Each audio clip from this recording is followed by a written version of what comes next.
Bonjour chers frères et sœurs, c'est une joie pour moi de partager ces quelques mots d'exhortation avec vous. Alors ce temps de confinement ressemble à rien de ce qu'on a pu vivre jusqu'ici. C'est un temps vraiment très particulier et un temps éprouvant pour nombre d'entre nous. C'est un temps aussi où la présence des autres se fait rare, alors même si on a plein d'outils de communication, Skype, Zoom, WhatsApp, téléphone, etc., ça ne remplace pas la vraie présence d'un frère ou d'une sœur. Mais c'est déjà ça, soyons reconnaissants. Par contre, avec tous ces outils, il y a un problème, c'est que les quiproquos et les malentendus entre nous ne sont pas rares. Ça arrive qu'on puisse blesser les autres dans ces temps que l'on traverse. Et d'autant plus qu'on est soi-même sous tension. Quand on est soi-même sous tension, on peut avoir tendance à plus facilement blesser les autres. J'aimerais donc vous adresser un encouragement à l'écoute. Écoute de Dieu premièrement, et écoute du prochain ensuite. Mais surtout écoute du prochain. C'est vraiment important. Car comme l'a dit Dietrich Bonhoeffer, le pasteur protestant allemand, l'être qui ne peut plus écouter son frère finit par ne plus pouvoir écouter Dieu, lui-même, et vouloir seulement lui parler. La prière est premièrement un travail d'écoute de Dieu. En Marc 7, versets 32 à 37, texte que j'ai lu ce matin qui m'a interpellé, nous voyons Jésus guérir un sourd-muet.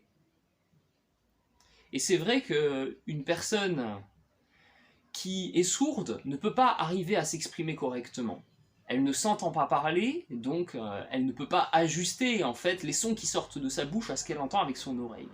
C'est extrêmement difficile de parler correctement pour une personne qui est sourde. Simple réflexion. Il y a vraiment un lien entre l'oreille et la langue, et j'aimerais parler un peu de ce lien. Je lis maintenant Marc 7, versets 32 à 37. On lui amena un sourd, qui avait de la difficulté à parler, et on le supplia de lui imposer les mains.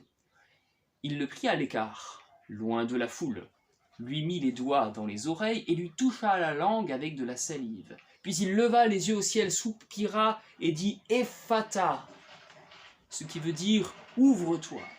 Oreille, ouvre-toi. Aussitôt ses oreilles s'ouvrirent, sa langue se délia, il se mit à parler correctement. Jésus leur recommanda de n'en parler à personne, mais plus il le leur recommandait, plus ils publiaient la nouvelle.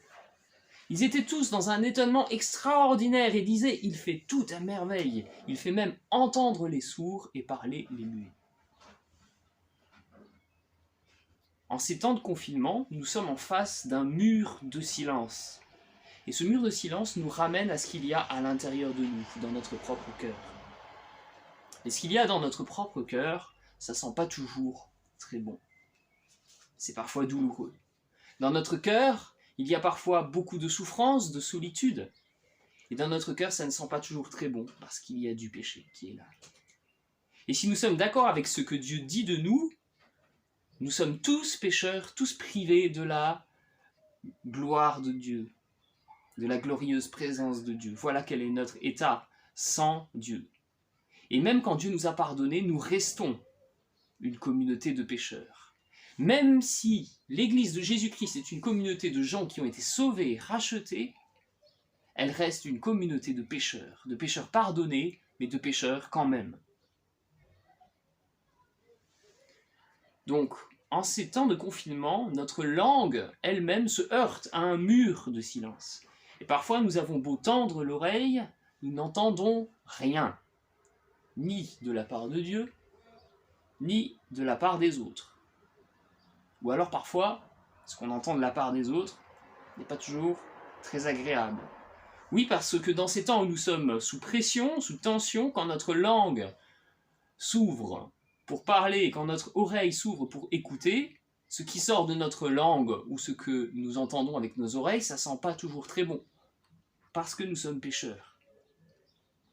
Mais je vais maintenant vous proposer un remède. Ce remède a pour nom Jésus. Regardons l'exemple de Jésus, l'exemple du serviteur de l'Éternel qui nous parle dans Ésaïe 50. Donc Jésus, dans ce texte, nous parle de sa vie d'écoute. Et je pense vraiment que Jésus était un virtuose de l'oreille. Jésus écoutait comme personne d'autre ne savait écouter. Premièrement, Jésus écoutait son Père dans un face-à-face, dans un tête-à-tête avec son Père, dans un endroit désert, à l'aube. Je pense même que comme David, il devançait l'aube, il réveillait l'aurore pour pouvoir aller prier avec son Père. Deuxièmement,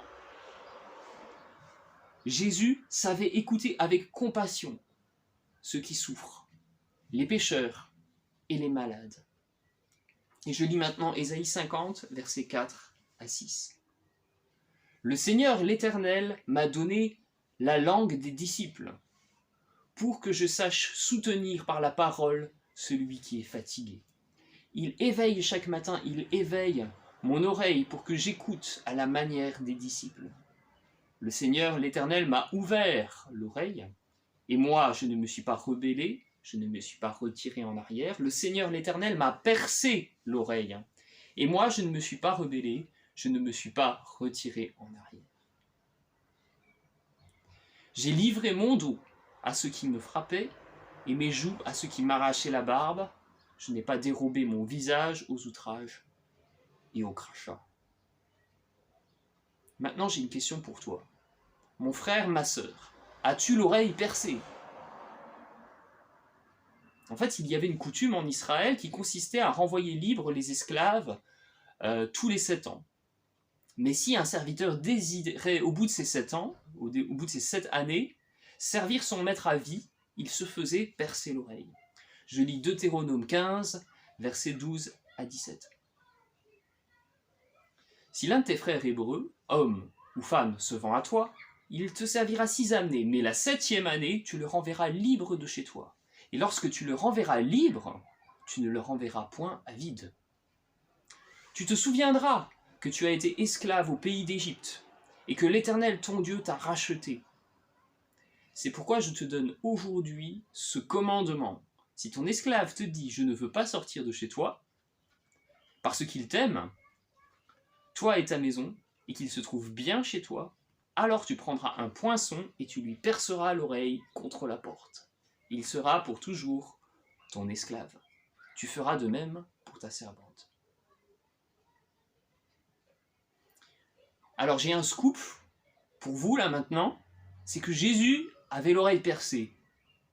Oui, Jésus, lui aussi, s'est fait percer l'oreille par son Père. C'est pour ça qu'il dit « Le Seigneur, l'Éternel, mon Père, m'a percé l'oreille, et moi, je ne me suis pas rebellé, je ne me suis pas retiré en arrière. » Jésus s'est fait percer l'oreille par son Père, et il a décidé d'être le serviteur, l'esclave du Père, à la vie et à la mort. Toute sa vie, Jésus n'a rien fait de lui-même, mais il a été dans cette soumission et cette obéissance parfaite au Père. Et Christ est notre modèle de soumission, d'obéissance. Et Jésus, dans cet acte d'obéissance et de don de soi qu'a été toute sa vie, en fait, a obéi jusqu'à la mort sur la croix. Il a obéi jusqu'à subir injustement, quoi ?